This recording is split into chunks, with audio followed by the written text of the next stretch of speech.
Hey everybody, Scotty V here. It's been a little while since I've talked about anything.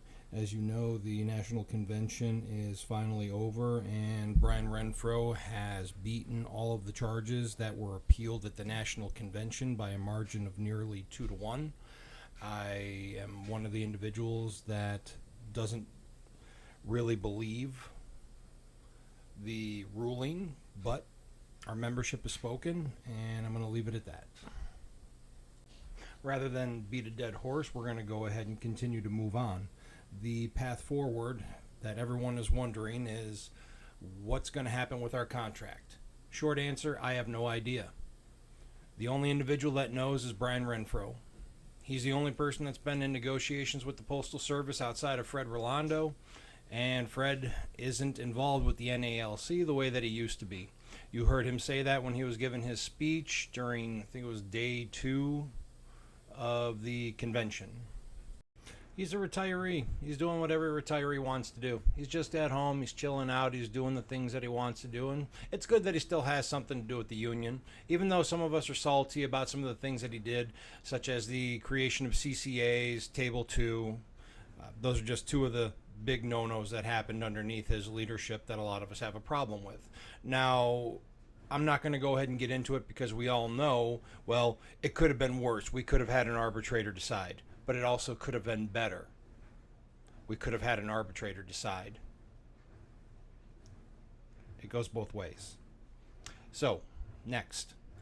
Maybe Renfro will come out and we'll have some kind of news here within the next, I don't know, week, 2 weeks, 30 days, who knows. I personally still believe that him and the Postmaster General are in cahoots. I believe that Renfro isn't intentionally stalling the negotiations, or he's stalling the implementation of informing all of the branches that a tentative agreement has been achieved due to the 10-year Delivering for America plan. I believe that the implementation of these S&DCs is exactly the reason why we do not have a contract. The Postal Service needs that capital to fund these projects and consolidation efforts. Crap, I lost my place. My wife and my dog came in here, said that they were going out, so crap, I forgot where I was. Anyway, just the path moving forward for Renfro and a potential contract. S&DCs. I haven't had a chance, and I really don't know anybody that's out on the East Coast or out in the southeastern states where some of these things are taking place. So I can't confirm any of this stuff that's not in the media or what may be coming through an investigative reporter. You know, perhaps JH or Angry Mailman Matthew Dover may have had something on it. I haven't really heard very much else about that. But it's the only thing that really makes sense on why we're being stonewalled. The Postal Service needs those funds to actually fund their projects. You know, with management, we all know whenever management does something, everything with them always looks good on paper. But when it comes to practical implementation, these are people that have never done these jobs, and if they have done these jobs, it hasn't been for very long. We all know that most of our supervisors are failed carriers or failed clerks. I know for a fact that my current supervisor, she used to be a clerk. In fact, she's actually not a bad supervisor at all. Our problems right now are very few. So anyway, next item. The union had voted unanimously, well, or close to unanimously, and overwhelming support for Harris for president in 2024. But there was also a lot of individuals who are in our union that are not Democrats. They are Republican. Approximately 35 to 38% of our membership are Republicans, like myself. I am a Republican. I am not a Democrat. What I have heard that is going on from credible and reliable sources, that our membership on the Democrat side are actively going around and ridiculing the Republican brothers and sisters. I'm going to tell you right now, who in the fuck do you think you are to ridicule somebody else's political decision? You don't see any of us doing that to you. So what gives you the right to come up and ridicule us for the choices that we make when it comes to our votes? This is not about Republican versus Democrat in our union. This is about all of us working with our union to better our working conditions at the Postal Service, which include our benefits and our pay. Do not take out your political frustrations on our brothers and sisters, because that creates a divide. If you make it about politics, things get ugly incredibly fast. Do not pick this fight. It's not going to end well for anyone. Be smarter than that. We need each other. It's like Corey said, this collective fist right here is union, baby. That's exactly what he said. Think before you speak.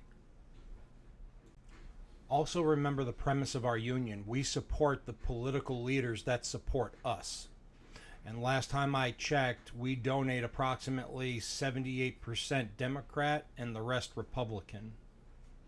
If you ask me, the union, we have a lot of work in order to get some more Republicans to our cause. It's great to go ahead and support those that support us, but we need to start working harder on the other side of the aisle as well. We need to make that balanced. My humble opinion. You know, there's a resolution that was brought up, but it failed to pass, where Step B representatives go ahead and get a substantial increase in salary for the work that they do.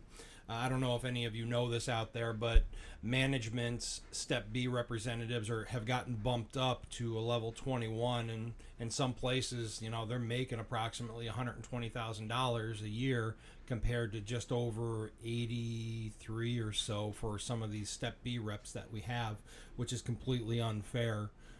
Any member of the executive board in the union that voted against this is absolutely insane. Our union has money, and if our Step B representatives are underpaid, what do you think that's going to do in the long run? At some point when inflation becomes that bad and they feel the union starting to turn their back on their own membership, the door to management is open. I know in our district, our PUM is actively trying to recruit stewards to become entry-level 7-team supervisors.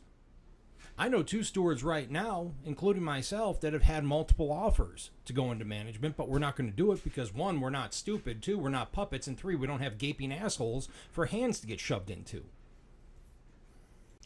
Once again, executive board, I really think the next time this comes up in 2026 to give Step B reps an increase, you should listen, and you better listen good. Those men and women that are doing that job, they deserve that raise. Otherwise, you're opening that door a little wider for them to go into management.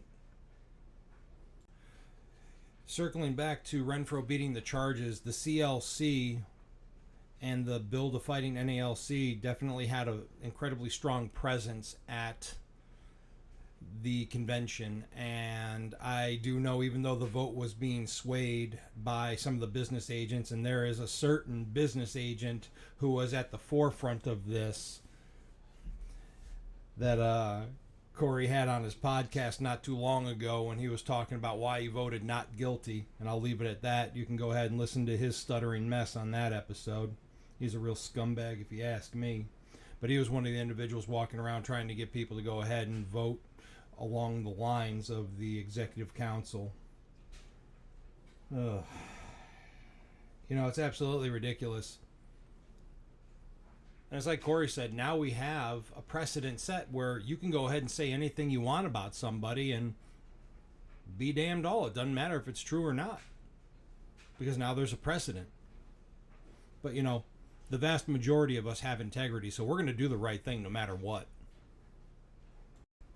I do know that with the CLC turnout as well as Build a Fighting NALC, I do know that the executive board, they are scared. They are finally scared of all of us. They do not know what we're going to do or where we're going to go, and they certainly will try to prepare for 2026 to try and keep all of us in our metaphorical place. But what they don't understand, like Corey says, is that the show of force, even though it was 2-1, all you need to know is that Renfro was unable to suppress the voice of the supreme body, which is all of us.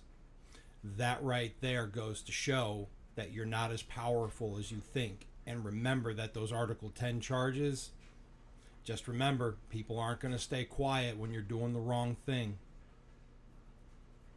Maintaining your integrity is the easiest way to build your character, and then that's something no one will ever be able to take away from you, Mr. Renfro, or you, Mr. Barner, or anybody else in our union. I believe Corey when he says the Lions are coming. Is James Henry going to be the next president of the NALC? I don't know. Do I think he has a chance of beating Mike Cariff? I definitely think he does. I believe that he's well known more than Mike Cariff is, but I know the kind of guy that Mike Cariff is. Mike Cariff would be a great president as well as James. What I want to see and what I'm going to actively advocate for, and what I hope all of you out there that's listening to this, is we need to get Mike and James on that unified CLC ticket, and we cannot afford to have this vote split. A split vote can keep Renfro and his people in that position for another 4 years, making over $300,000 a year, while the rest of us suffer and go over 500 days without a general wage increase, a COLA, and over 440 days without a contract. Can any of you afford that? Because I certainly can't. And Mike, if you're out there listening to this, I want you to know, brother, you're my business agent. I think you do a wonderful job. You have a heart of gold, and you have a mind unlike anyone that I've ever seen outside of Corey. Whatever your beef is with James, whatever James's beef is with you, I hope the two of you can come to an equitable resolution and get on the same ticket, because we need to kick some ass together, and the best way to do it is to see a unified CLC ticket with Mike Cariff on it. I said my piece, everyone. I hope all of you enjoy the rest of your weekend. Stay hydrated. Have yourself a nice one.